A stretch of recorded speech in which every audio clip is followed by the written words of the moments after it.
Ang mga tulay ang nagsisilbing dugtungan at koneksyon ng bawat lugar. Mas pinaglalapit at pinadadali ang pagbiyahe, transportasyon, maging ang paglapit sa mga mahal natin sa buhay na nasa malalayong lugar. Ngunit papaano kung ang tulay na nagsisilbing koneksyon ang siya pang sumubok sa pananampalataya at pumutol sa mga pangarap, pag-asa at buhay ng mga taong gusto lang namang makarating sa kanilang paroroonan o nais nang makauwi sa kanilang tahanan? Ang tulay na dapat sanang magdadala sa kanilang paroroonan, ngunit siya na palang kanilang huling hantungan. Saksihan ang kwento ng tulay ng Italaro na nasa halos 6 na dekada ay bitbit ang samut-saring kwento ng kababalaghan at pagpaparamdam ng mga umunoy biktima ng masalimuot na trahedya. Narito ang kwento ng mga pagpaparamdam sa Italaro Bridge sa dokumentaryo ni Mia Layagin.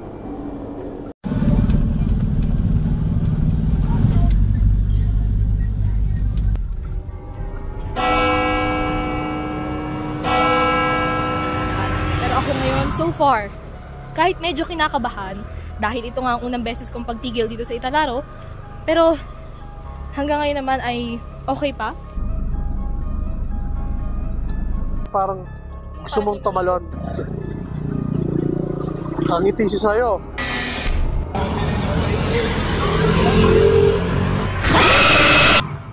Hitik ang lalawigan ng Cavite sa kasaysayan, mula sa pagiging bayan ng mga bayani, kung saan naaresto si Andres Bonifacio, kung nasaan ang 13 paring martir at naging kandungan ng mga bayani at sundalong lumaban sa pananakop. Dito rin sa Cavite, unang iwinigayway ang watawat ng Pilipinas makaraang matamasa ang kalayaan. Ngunit sa lahat ng makasaysayang kaganapan sa lalawigan ng Cavite, partikular na kakaiba ang kasaysayan at kwentong taglay ng isang tulay sa bayan ng Indang, ang tulay ng Italaro. Konkreto at gawa na sa bakal ang kasalukuyang tulay ng Italaro na pinaghahatian ng 2 barangay ng Mahabang Kahoy at ng Kayquit-Tres. Tinatayang may habang halos 21 metro at may malalim na bangin at ilog sa ibaba nito. Ngunit kung tutuusin, hindi ito ang orihinal na tulay ng Italaro. At dahil matagal na panahon na ang lumipas, wala na halos bakas ang lumang tulay maliban sa bukana nito. Ngunit para mas mabigyan tayo ng ideya sa itsura ng dating tulay ng Italaro, iginuhit ni Tatay Polly ang istruktura ng lumang tulay. Si Tatay Polly ay isa sa mga matatandang residente sa barangay ng Mahabang Kahoy na isa sa mga nakakaalala pa sa naging aksidente. Ang kanyang ama kasi noon ay isa sa mga tumulong sa naging pagsagip sa mga naaksidente noong 1967. Sige po. Ito yung dati Ito highway, Patagaytay. Ito, wala pa yan Ito, nakaganon yan. Ito ang tulay. Ito. Tulay. Ito. Tapos bigla ko siya roon. Tapos ito ngayon, yung direksyon ng Tagaytay. Ito ngayon ang ginawang tulay. Ayan. Mas ano na siya, diretsyo na lang. Diretsyo na yun ngayon. Kaya nung araw, pag yung galing ka doon sa highway na ito, pagpasok mo, gagano ka. Yung parang naka seko talaga Kurbadang-kurbada talaga. Tsaka hindi nakakapagsalubong ang malalaki. Ay yung tulay na yun, nasa mga 280 to 300 feet. Tapos yun ay nakagamit pa yung pwesto noon. Makipot. Malong ang ibabaw, pero ang ilalim makipot. Tapos yung kabila duminding pa.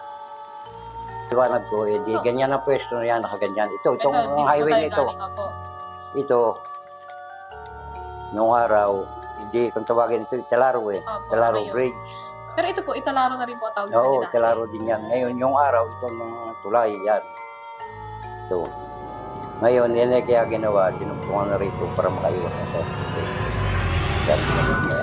Kalaunan, isa rin si Tatay Polly sa mga nagsara at gumiba sa lumang tulay upang hindi na madaanan pa at maiwasan na rin ang iba pang aksidente bilang may ginagawa ng bagong tulay. Kaya naman sa tuwing binabalikan ng kwentong bumabalot sa tulay ng Italaro, tanging ang mabigat at malungkot nitong nakaraan ang ipinaalala nito. Ika-6 ng Enero taong 1967 nang naganap sa lumang tulay ng Italaro ang tinaguriang pinakamalala at pinakamalagim na aksidente sa kalsada sa buong mundo nang mahulog sa bangin at ilog ng tulay ang 2 bus na nagmitsa sa pagkasawi ng mahigit 80 katao. Lahat ng mga nasawi, mga deboto na tumawid ng tulay para gunitain ang pista ng Santo Niño sa isang simbahan sa Ternate, Cavite. Kahit halos 6 na dekada na ang nakalipas magmula nang naganap ang trahedya, tila sariwa pa rin sa alaala ng ilang mga matatandang residente ng barangay ang masalimuot na pangyayari sa tulay. Isa na rito si Tatay Ray, na bata pa man noon ay tanda pa rin daw ang komplikadong estruktura ng lumang tulay. Para kay Tatay Ray, ang alanganing pagkakagawa sa tulay ang maituturing bilang pangunahing sanhi ng madalas at talamak na mga aksidente rito. Yung kasing tulay na, yung single lang, hindi pwede sa lubong. Sunod-sunod yung 3 BLTV, eksaktong mayroong nauna ng pumasok na bus. Hindi ko lang kung bus yung nauna pumasok na doon sa tulay. Itong nasa unahan, tumigil. Pagtigil, ay sunod-sunod yung 3, nabunggo yung isa, nahulog. Yung sunod naman, nabunggo, nahulog. Kaya yung naiwanan lang ay yung pangatlo. Yung 2 nahulog doon sa bangin, tulay. Tama po ba na yung parang nakakurbadang ganyan? Oo. Tapos yung mismong tumbok ay yung mismong tulay? Oo, Tumbok ng bago medyo lubog pa, hindi ba sali kung kapantay ng kalsada. Tandang-tanda pa rin umano ni Tatay Jose ang nakapaninindig balahibong tagpo na nasaksihan niya kaugnay ng naging aksidente. Pigil luha at pigil hininga naming pinakinggan ang kanyang alaala at karanasan sa pagsagip sa mga sugatan at pag-ahon sa mga katawang nasawi mula sa aksidenteng ginawang kulay dugo ang ilog. Talaga naman ay naawa ka nung pagkakoy. Talaga naman dami yung tao. Talaga naman hindi mo lang kung ano yung unahin namin sa pagbuhat. Dahil ilang duyan yung aming ginawa eh. Parang sa lubid namin inaangat yung mga tao. Eh, talagang nakakawa at dahil ako nakaras na kayo maraming nakitang patay na sagutan. Talagang merong talagang lagot-lagot na mga kawan. Talagang kakawa. Hindi kami natulong eh. Luha namin na ako sa bira ang pumunta ron na hindi iyak. Kulang-kulang sandaan. Ay patay. Nakakahawa na noon talaga. Lalagyan lang namin ng daon ng saging na kinukuha din namin nihiga. Patay na naman lahat. Ang inuuna naman namin iahon, yung mga buhay pa na dinadala sa ospital. At yung patay na nasa ilalim, hindi muna lang. Ang inuuna namin yung mga buhay ay dahil wala naman kaming duyan ginagamit. Dahil napakalalim sa nailog eh. Binabatak lang namin dyan sa lubid para pagdating ng tulay. Saka na inaangat ikakarga sa... May wala pang ambulansya rito eh. Napanap yung wala pa yung mga ambulansya. Ang mga sasakyan ng mga private, yung mga itong gustong pumunta. Bago ang pagkahulog ng 2 bus, mayroon na rin iba pang mga sasakyang nahulog na sa tulay noon. Ngunit pagkatapos pa lamang ng pinakamalalang aksidente dito noong 1967, saka pa lamang nagpagawa ng bago at diretsyong tulay. Ngunit kahit matagal nang mayroong bagong tulay, nananatili pa rin buhay ang kwentong nakapaloob sa luma. Lalo na ngayon na maging ang bagong tulay ay nababalot na ng misteryo at kababalaghan. Sa tuwing sasapit kasi ang gabi at mapapadaan ka sa tulay ng Italaro, tila may presensyang sa'yo'y nagmamasid, tila sa'yo'y nakaabang. Mga samot-saring kwento ng pagpapakita at mga pagpaparamdam ng mga presensyang hindi nakapisan pa ng mga nabubuhay. Upang tuklasin kung may katotohanan pa sa likod ng mga kwento ng kababalaghan at pagpaparamdam dito at bigyang kalinawan na rin ang misteryong bumabalot sa tulay, personal na tinungo ng aming grupo ang tulay ng Italaro sa Indang, Cavite. Sabado, ika-26 ng Oktubre, nang mula Metro Manila, binaybay namin ang madidilim na kalsada, mapuno at madamong daan para marating ang tulay ng Italaro. Pasado 12:00 ng madaling araw, narating namin ang aming sadya, ang malakad ang tulay ng Italaro sa 10 oras ng gabi kung saan mas madalas umanong nagaganap ang mga pagpaparamdam. Halos lahat sa grupo ay bumaba ng sasakyan para libutin ang tulay sa unang pagkakataon. Ngunit sa aming 7 magkakasama, mayroong 2 na hindi muna bumaba upang paghandaan ang gagawing pagsasadula. Sa aming pagtatagal sa lugar, lumakas pa ang buhos ng ulan. Pasado 1:00 ng lisanin namin ng tulay upang magpahinga at magpatila ng ulan sa ibang lugar. Pasado 3:00 ng madaling araw nang bagyang tumila ang ulan, kung kaya't umikot na ang aming grupo pabalik sa tulay upang ipagpatuloy ang naputol naming gawain. At sa unang pagkakataon simula nang dumating kami sa lugar, bumaba na rin ang isa sa mga gaganap sa pagsasadula para sa ilang litrato. Sa gitna ng aming pagmamadali, naranasan ng grupo ang isang tagpong pare-pareho naming hindi inasahan. Habang nakaupo si Dan sa lugar kung saan nakapaskil ang pangalan ng tulay, naging kapansin-pansin ang mas madalas niyang paglinga sa paligid. Sa muling pagbubukas ng ilaw, kita sa dashcam na nakatingala si Dan at agad ding yumuko. Ilang segundo mula nito, tila nagitla siya at dalidaling bumaba sa kinuupuan nito at agad na nagyayang bumalik sa loob ng sasakyan. Dito, ikinuwento niya ang naramdaman niya sa labas para malinawan kami sa kanyang ikinilos. Nung una po, nung tumayo na ako sa may itaga, nararamdaman ko na mawala-wala. Kaya medyo malayo ako sa pangalan. Yung malayo ako sa pangalan ng Italaro Bridge.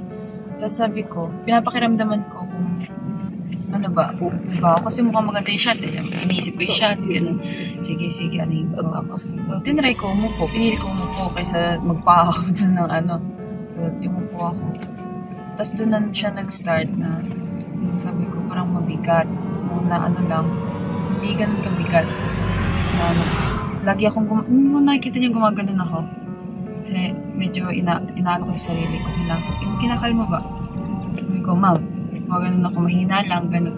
Tapos nung panghuli na talaga, parang hindi ko pasugod. Yung presensya ba, na so palapit ang bilis. Parang gano'n, pero hindi siya ano eh. Basta, gano'n yung explanation ko, yung presence niya. Parang masyado nang malapit sa akin. Ko, ma'am, tapos tumalis na ako ng umalis na ako sa pagkakaupo.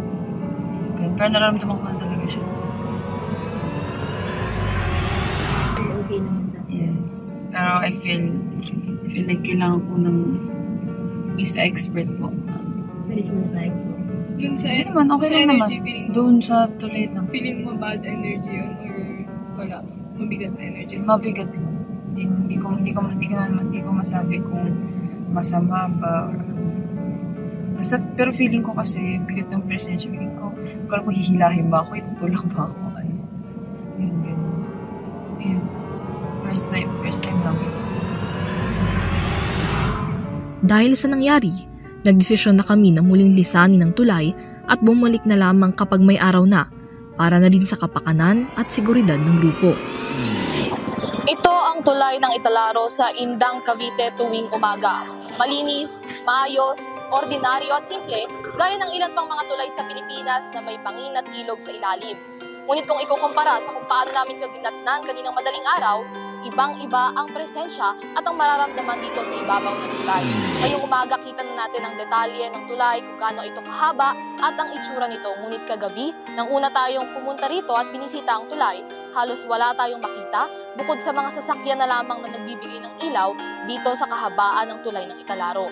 At kung pagbabasihan din ang pakiramdam habang nandito ka sa ibabaw ng tulay, ay mas iba din kumpara nung una tayong bumisita. Ngayon, tila mas komportable at mas magaan nang lumakad mismo dito sa tulay kumpara sa naging paglakad natin dito at pagbaybay kagabi. Gayon din sa mga dumaraang sasakyan na tila mas komportableng dumaan dito kapag may liwanag kumpara kapag kumagat na ang dilim. Ngayon, alamin natin kung ano nga ba ang sikreto at kwento na bumabalot dito sa tulay ng Italaro. Bago tuluyang bumalik sa tulay, napagdesisyon na rin ang grupo na bisitahin ang barangay na nakasasakop sa tulay ng Italaro, ang barangay ng Mahabang Kahoy. Nakapanayam namin dito si Kagawa Dexter Deng Mojica upang kumpirmahin ang mga napapabalitang pagpaparamdam at kababalaghan sa tulay ng Italaro. Aminado sila na alam nila ang mga balibalitang kababalaghan sa tulay. Sa loob ng mahabang panahon ay ganito na ang kwento, na may mga nagpapakita at nagpaparamdam umanong mga presensya sa tulay.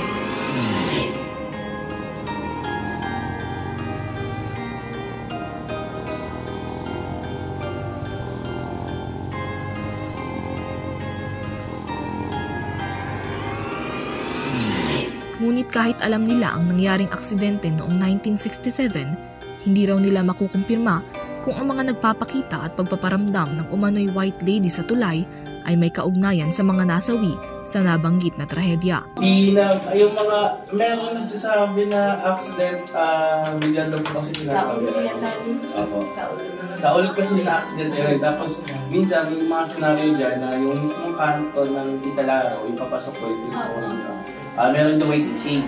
Ngayon, lahat ikanta kayo mga tao, bakit natigil yung jeep? Tapos pag tumitigil ng jeep, wala naman nakikita ko ba ako sa akin. Pero doon, yung nararamdaman pa talaga po, meron talaga. Hanggang ngayon naman. Pero iba naman kasi, mas kasi sila yung parang open yung third eye. Isa raw sa mga kilalang kwento ng kababalaghan dito ay ang paghinto ng mga jeep sa waiting shed sa kanto ng Italaro para magbaba ng pasahero. Para sa driver, may pumarang bababa. Ngunit para daw sa mga pasahero sa loob, wala namang pumapara o bumababa mula sa loob ng jeep. Ibinahagi rin sa amin ni Kagawad Deng ang mga umano'y pag-angkas ng white lady sa tulay sa mga dumaraang maingay o kaya ay hindi nagpapasintabi o bumubusina kapag dadaan. Ang kapatid niya raw kasi mismo ay naangkasan na sa pagbaybay nito sa tulay ng Italaro. Kadalasan din umano ng mga nakararanas ng kababalaghan sa tulay ay mga dayo na lamang dito. Minabuti na rin namin kumausap at magtanong sa ilang mga tsuper ng tricycle at jeep na dumadaan sa tulay tungkol sa mga sinasabing nagpaparamdam dito. Ang kanilang mga salaysay, tumutugma naman sa mga naon ng ikinuwento sa amin ni Kagawad Deng. Nanonood ko tayo, mapuputi yung magagandang babae. Pagkalalapitan mo naman wala. Saka yung dadaan ng jeep. Pag yun ng driver, hindi ka tabi yung magandang babae. Ay pagka nasa bayan na, wala na. Mawala na. Hindi, siyempre, sabi-sabi rin na wala naman nakapagpagano. Yung sa mga kwento po na may mga pumapara doon na jeep tapos wala palang bumababa. Yung mga ganun, may mga ganung kwento daw po eh. Sabi, merong nangyari na, no? Pero wala namang totally talagang gano'n. Sa paglipas ng panahon, tila naging salindila at alamat na lamang ang kwentong ito ng tulay ng Italaro. Dala na rin ng iba-ibang paniniwala ng mga tao tungkol dito. May ilang hindi lang tinatangkilik ang tila gasgas ng kwento. Ngunit gaano man kahaba ang panahong magdaan at iba-iba man ang paniniwala, buhay pa rin para sa mga residente ang naging tradisyon na bumusina ng 3 beses kapag tatawid sa tulay bilang pagpapakita ng respeto sa mga naninirahan sa tulay at na hindi dapat sila katakutan. Para nagalang kayo.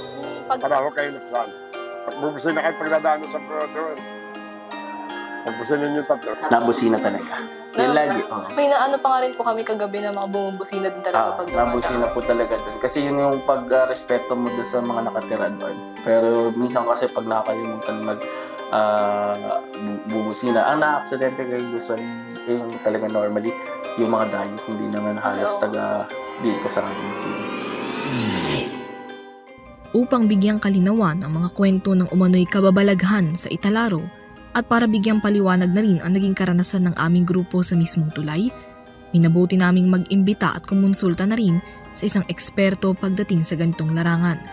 Kumasa sa aming paanyaya si J. Nelson Elinon o Kuya J, isang shaman at spiritual guide. Kasama siya, muli naming nilibot ang tulay upang malaman ang mga sikreto sa likod nito mula sa pananaw ng isang mas may kaalaman sa ganitong bagay. Hindi na rin muna kami nagbigay ng paunang kaalaman tungkol sa tulay at hinayaan siyang makita muna ito sa unang pagkakataon. So dito sa place na ito, meron siyang energy na para kanyang hinahatak pababa. And then para kanyang tinatawag pababa. So I think meron nag-suicide na rin dito. Or sabihin natin mga kaluluwa na hindi pa nila alam na patay na sila.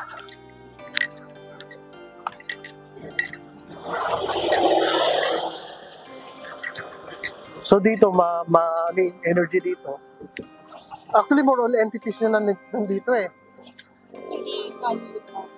Meron na halo, pero more all entities dito. Ibig sabihin, ito na yung mga tinatawag natin kapre.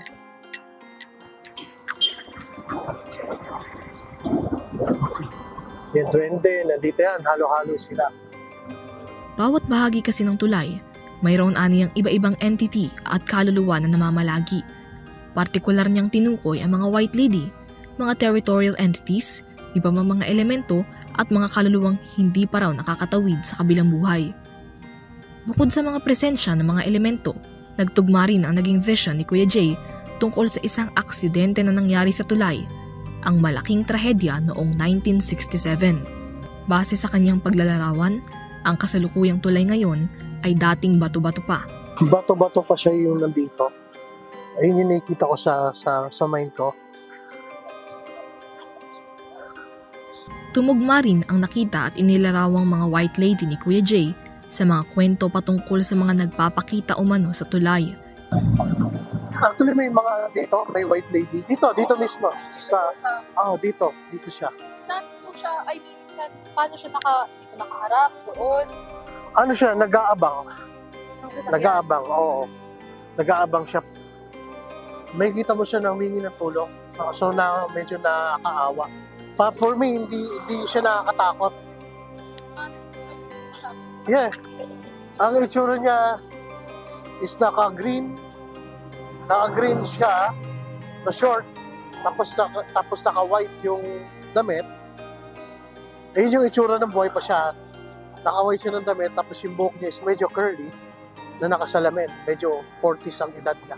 Sa gitnang bahagi ng tulay sa kanan, dito na naramdaman ni Kuya Jay ang tila nakakasuka at nakakahilong enerhiya na parang nanghihila pababa ng tulay. Actually, hindi nakakatakot yung nararamdaman ko. Parang akong maiyak. Ayun yung pakaramdam ko.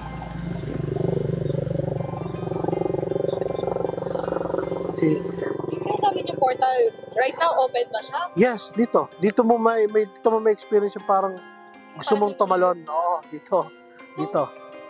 Dito sa baba to o dito sa... Dito. Doon sa gitna doon, doon banda. May bata. Right now? Yeah, may bata. Nandun siya, doon banda. Nakaupo lang siya, nakatingin sa atin. Tingin niya sa atin? Malungkot yung tingin niya sa atin. Hindi naman siya parang magagawa na... Hindi. So, ilang taon? Around 12 years old. Yung bata niya is medyo semi-kalbo, yung itsura niya. Siguro siya, mga 8 to 12 years old, ganun yung yan, dito siya. At hindi pa man namin natatapos na libutin ang kanang bahagi ng tulay, may kung anong enerhiya ang naghila kay Kuya Jay para puntahan ang kaliwang bahagi nito. Dito sa energy na to, pag gumawak ako dito, ang vibration dito more on fear. Medyo nakakatakot yung energy niya. Ito. So, tingin ko marami na nawala dito, marami na discretion. For sure, may mga katawan dito na parang unrecover pa. Actually, halo-halo dito. Hindi lang spirit yun nandito, hindi lang mga ghosts. Halo-halo siya, may elemental, may kumukuha talaga dito. Galing doon. So, siya yung... Parang ihigot na talaga. Mas malakas doon, dito. So, mas prone yung accident doon kaysa dito. Sa ilang sandaling pananatili namin sa bahaging ito ng tulay, tila nakaramdam ng pananakit sa sikmura at bahagyang pagkahilo si Kuya Jay. Dahil umano ito sa tila pag-atake sa kanya ng mga malalakas na elemento sa bahaging iyon ng tulay. Inilarawan ni Kuya Jay na ang dalawang bahagi ng tulay ay magkaibang enerhiya. Sa unang bahagi na aming pinuntahan, hindi aniya agresibo o nakakatakot ang mga entidad na naroroon. Sa halip, ang mga ito raw ay malulungkot na mga kaluluwa na hanggang ngayon ay hindi pa nahahanap ang katahimikan at ang liwanag. Maaari raw na ito ay yung mga nasawi mula sa samut-sari ng aksidenteng naganap sa lumang tulay ng Italaro. Nang makabalik na kami sa bukan ng tulay, tinanong ulit namin kay Kuya Jay ang tungkol sa dashcam video na ikinabahala ng aming grupo noong madaling araw. Dito, Dito wala gaano. Kasi kung nakita niyo yung pinakita ko namin video kanina. Maaring mamaya siya. Maaring expect natin na makapag mas lumilip pa. Yes. Lumalakas ba ang mga energies nila? Yes, oo. Pag pumasok na yung 6 p.m., 7 to 8, ayan, mas malakas na yan. Dito, no? Nandito siya yung nakita ko yung video. Nandiyan? Dito. Anong White lady siya. Hindi pa siya yung nandun. Sino yung umupo dito? Ikaw yung umupo dito? Yung emotions niya, naka-tune in sa emotion, pare silang nang nararamdaman. Para silang naging isa kagabi. Buti nga, hindi nagkaroon ng sanib. Ayan, ang oras ngayon ay mag-aalas 5 na ng hapon. Pasado alas 4 nung nag-start kami ni Kuya Jay na mag-ikot dito sa paligid ng tulay ng Italaro para malaman kung ano ba yung mga initial niyang mararamdaman sa unang pagtapak niya dito sa tulay. Kanina bago pa nga kami nag-start or bago pa kami tuloy lumapit, nakaramdam na ako ng parang bumibilis yung tibok ng puso ko. Same from yesterday. Kasi nung una kami pumunta dito, kahit naglalakad ako dito, ay kinakabahan din ako at mabilis talaga yung tibok ng puso ko. Pero along the way, compared kay Kuya Jay na isang shamanist, ay mas marami siyang nararamdaman compared sa akin.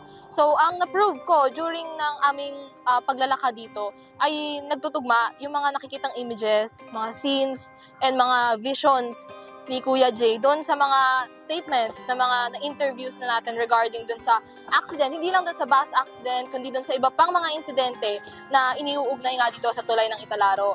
Ngayon, ako personally, doon sa may bandang bahagi, sa may gitna, mas malamig na yung temperature doon, mas malamig na yung hangin compared sa nandito. Tapos kanina, right before ako mag-on cam right now, medyo bumigat yung right side ng head ko, kaya medyo lumayo ako kanina.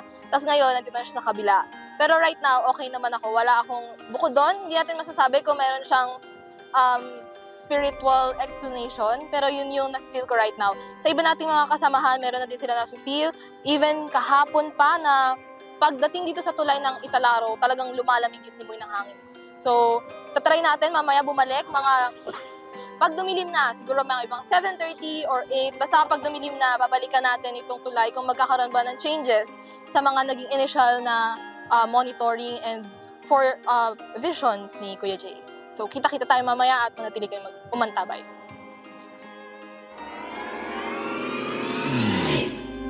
Kagaya ng unang plano na muling baybayin ng tulay kapag kumagat na ang dilim upang maipagkumpara ang kaibahan sa enerhiya nito sa una nating assessment kasama si Kuya Jay, pagsapit ng pasado alas 6 ng gabi, muli na naming nilakad ang tulay. Mas madilim at wala na talagang makita sa paligid ng tulay sa mga oras na iyon. Walang naaaninag na kakaiba ang aking mga mata sa gitna ng madilim na paligid, ngunit hindi para kay Kuya Jay. Check natin kung may pagkakaiba. Actually, meron na. Nararamdaman ko na dito pala. Nasa Bukana pa lang kami nararamdaman na si Kuya Jay na hinges. So, expect natin na along the way ay magkakaroon pa tayo ng iba pang mararamdaman. Parang mas malamig. Mas malamig. Kanina malamig-lamig na pero mas malamig ulit ngayon. Mamaya pag sinilip natin dyan, pakiramdaman natin kung ano yung pwede natin. Sa amin kasing paglalakad at pag-survey sa area, mas lumakas lamang daw ang enerhiya at presensya ng mga elemento at entidad na naglalagi sa lugar. Nadagdagan din aniya ang mga elementong hindi nagpakita nung una naming pagbaybay sa tulay. Nandito pa rin yung babae.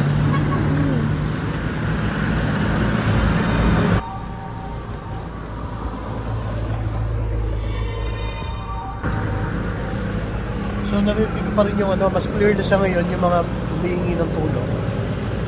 So gagawin natin mamaya mag-alay tayo na prayer, papausap tayo. So tingin ko yun yung magiging way para mas makaalis sila dito. Kasi natatrap sila dito eh. Dito may ibang energy na dito. Makikita ko naka-auric food. May kulay green at purple na aura dito sa lugar nito. So, sign na sa portal dito banda. May portal dito. Tapos yung bata.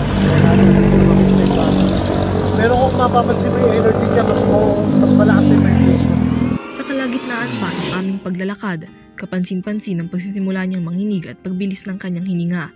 Nagpatuloy pa ang ganitong pagkabalisa panginginig at pamumutla ni Kuya Jay hanggang sa pag-usapan na namin ng tungkol dito. Ano pong nararamdaman niyo?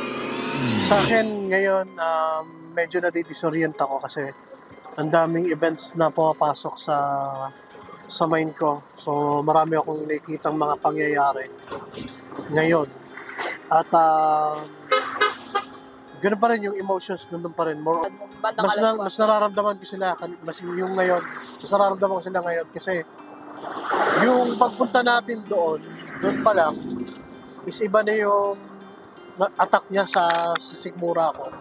So, ang nangyayari sa akin kanina, parang, ayun na, gusto kong talagang tumalon, yung ganun yung pakaramdam ko, parang inaaya niya ako doon.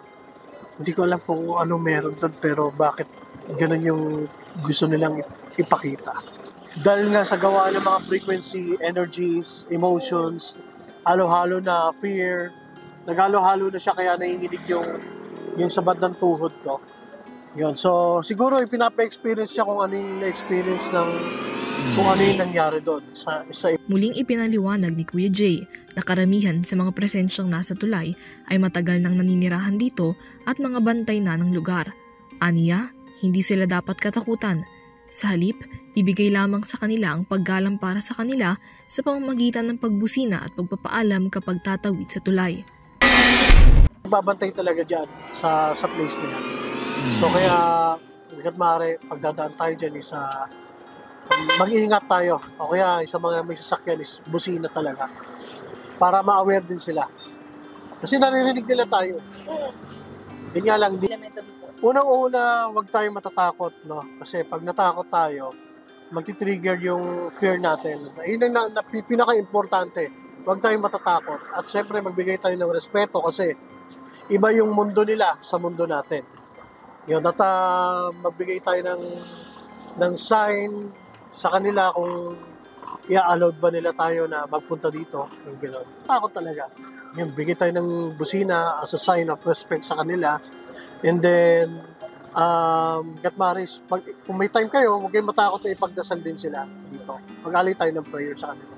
Nagrekomenda rin siya ng mga maaaring gawin ng barangay patungkol sa lugar bilang nababalot na nga ito ng misteryo at kababalaghan. Ilaw o ano? Ilaw, dagdag tayo ng ilaw kasi kulang nga sa liwanag.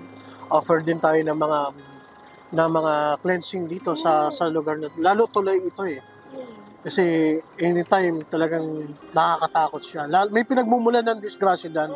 Yun yung sinasabi kong portal na nangihigop siya ng attention ng tao. Kung lower frequency itong taon ko, ibig sabihin or parang prone siya sa mga depression or anxiety, mas madali niya maramdaman yung energy na yun na pwede siyang madisalay. Hindi man katulad ng kay Kuya Jay na nakikita at direkta silang nararamdaman, ako rin mismo ay nakaramdam ng kakaiba makaraan kaming makalagpas ng tulay. Minabuti na rin natin itong ikonsulta kay Kuya Jay kung may kinalaman ba ito sa enerhiya ng tulay ng Italaro. So ibig sabihin nun, sinusubukan ka rin niyang pasukin. But since nga nandun ako, hindi natin i-allow niya yun.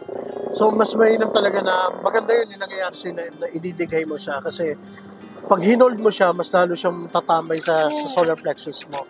So pag nilalabas mo kasi siya, mas lalo hindi siya nakakapasok sa'yo. Ngunit, hindi pa pala dito nagtatapos ang lahat dahil hindi kami kaagad binitawan ng presensya ng tulay. Bago tuluyang lisanin ng grupo ang tulay, kasama si Kuya Jay at ilang mga kawani ng barangay, minabuti namin na magtirik ng kandila at mag-alay ng dasal para sa kaligtasan ng grupo at kapayapaan ng lugar. Pinangunahan ni Kuya Jay ang cleansing para tiyakin na walang sasamang mga ligaw na elemento o mga kaluluwa sa pag-alis ng lahat sa tulay ng Italaro. Sa gitna ng mapayapang proseso,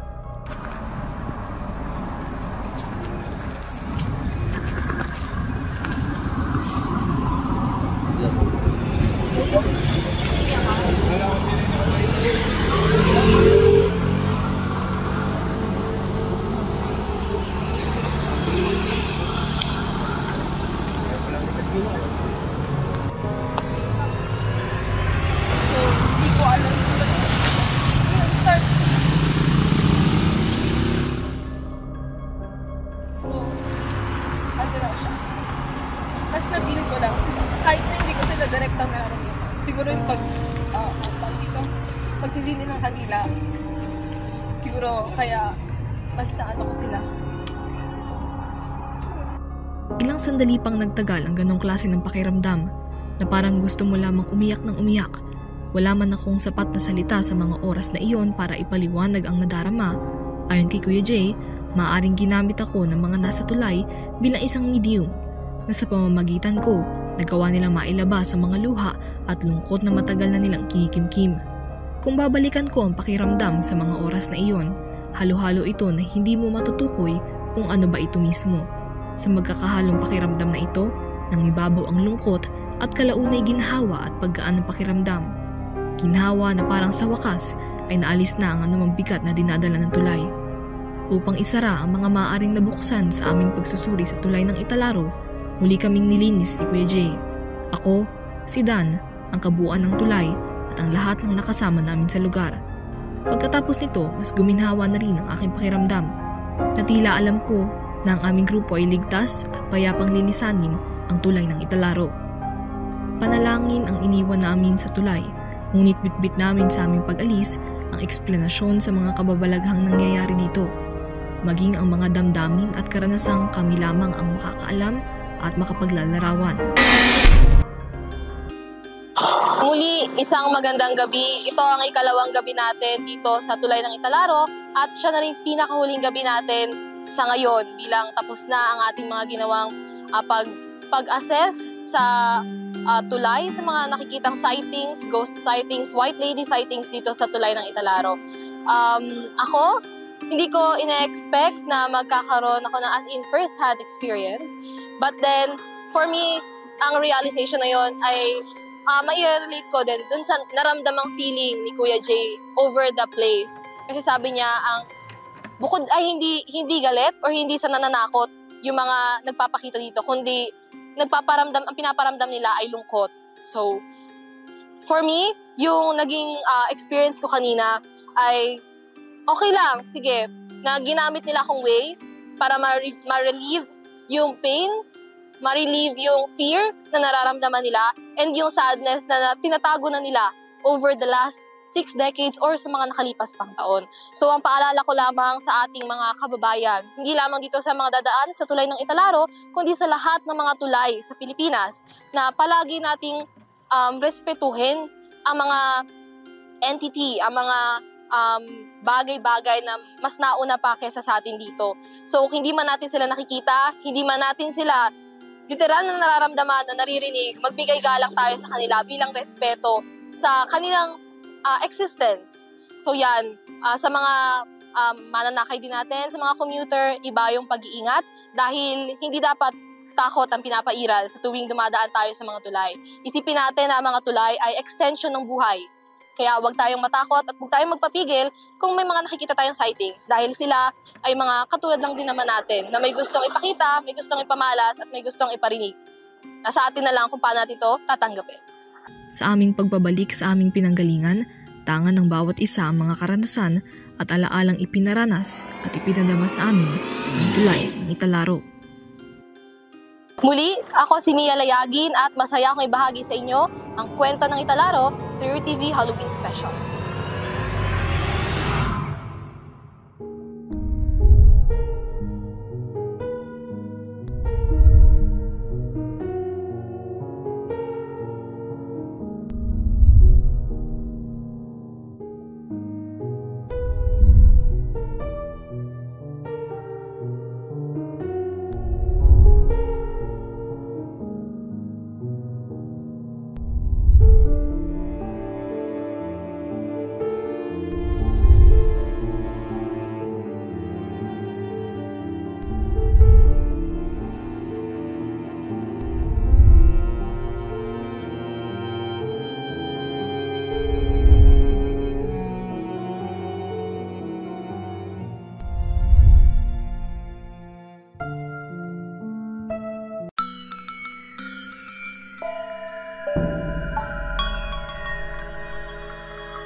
Magandang gabi, narito ang mga kwentong tampok sa Sarimata, a EuroTV Halloween Documentary Special 2024. Mga espiritong mula sa Manika, ito ang nais gawa ng pag-aaral ng isang paranormal expert. Dahilan upang maengganyo siyang mangolekta ng mga manika. Ayon sa paniniwala ng iba, ang mga manika raw ay may dalang swerte. Ngunit papaano kung ang mga laruang ito ay taglay ang mga espiritong hindi mapanatag o sadyang naghahanap ng pagtanggap at kalinga mula sa ibang tao? Tunghayan natin ang kwento ng kumantong sa dokumentaryo ni Vanessa Cleofas. Interesado ka rin bang mangolekta ng mga manikang pwede mong iuwi sa iyong tahanan para gawing palamuti o kaya naman ay kasama sa pagtulog? Pero paano kung ang una mong manika may daladala palang kakaibang elemento at may itinatago palang espiritong naninirahan sa likod ng kanilang mga matang akala mong walang buhay? Gaya na lang ng naranasan ng isang kolektor mula sa Quezon City matapos siyang magkaroon ng natatanging manika na may hatid palang kababalaghan at katatakutan. Kung ikaw, mangongolekta ka pa ba kung sa una pa lang may kakaiba ka ng nararamdaman? Sabay-sabay nating alamin ang bumabalot na misteryo sa likod ng manika na tinatawag ding kumantong.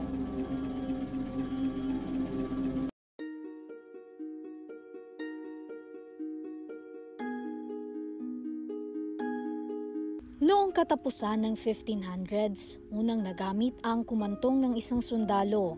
Nagsilbi ito bilang kanyang anting-anting, kung saan laman nito ang isang fetus na di umano'y kanyang anak.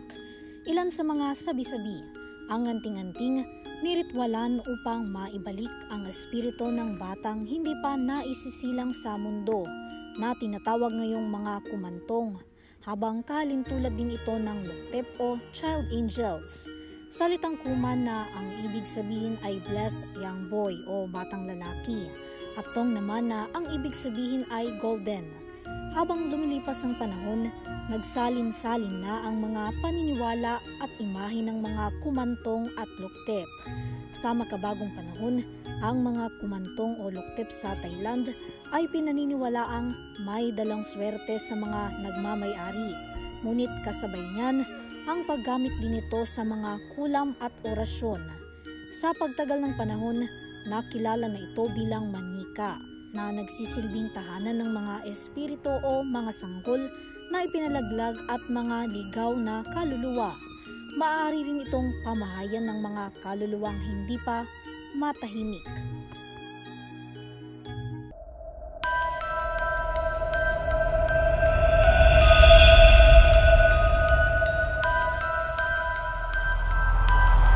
Ako nga pala si Roderick David, isang paranormal, isang antingeros. Isa na rin akong kolektor ng kumantong. Naging interesting, nangolekta rin ako. So, binigyan ako ni attorney ng isang kumantong. Then, uwi ko sa bahay. Maniniwala ka ba nung natutulog ako sa bahay, may mga bata naglalaro? Posible. Wala naman tao. Ako lang tao mag-isa sa bahay.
I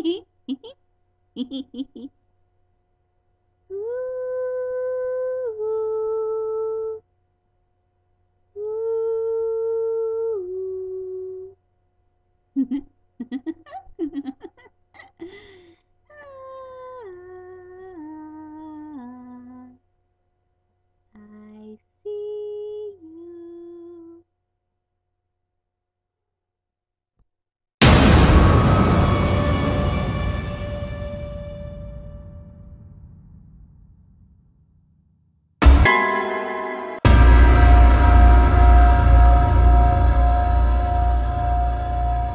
Ang ginawa ko, sa takot, doon na lang ako sa taas. Ganon. Naramdaman ko rin, nung kinabukasan, pagising ko, is nakaayos ang mga laruan. Hindi naman ako nanalaginip. So, dahil balot na balot ako ng kumot dahil sa takot. Marami akong naging experience doon sa loob ng bahay nang buot nang nabigyan ako ng ikumantong. Yes. Ngunit ang unang karanasan buhat nang magkaroon siya ng kumantong o luktep, hindi natapos ng basta-basta.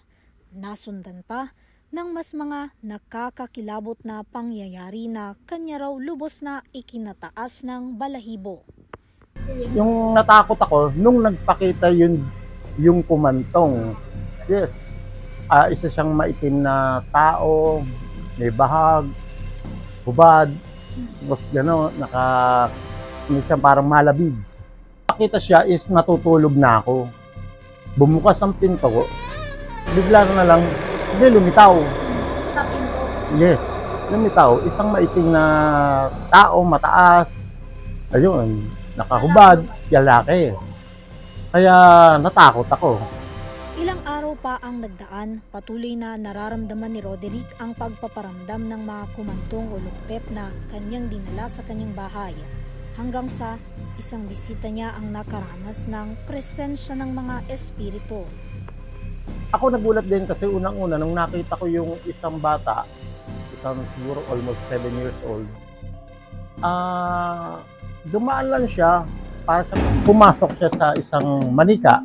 Kasi may ano siya, para sa doon siya namamahay sa isang manika o sa isang figurine. Ano yung pinakamatinding experience pagdating sa Ang pinakamatindi kong gamit is nung umangat ang isang tao sa bahay namin. Tapos, yung mata niya walang eyeball. Sino yan? Ano na, Bes? Kamusta ka na? Kamusta? Tuloy ka muna. Lumulusog ka, Bes? Siyempre. Koko, Bes, ha? Thank you, Bes. Ano, kamusta ang buhay mo, Bes? Okay lang. Alam mo naman, mabala sa mga collection ko. Ano ba ang kakabalahan mo? Ito. Ay! Bago to, ha? Uy! Ano ba yan? Ba't nahilig ka naman sa mga gantong eksena? Huwag mong gagalawin yan. May pagkasalimuhan yung mga gantong maniko. Tingnan mo, walang mata, oh. Paano tinatawag nila ako, eh? Ayun tinatawag? Ano sila, call center? Sumapit ang gabi nang hindi inaasahang pangyayari ang nasaksihan mismo ni Roderick nang siya ay magising sa kanyang mahimbing na pagkakatulog.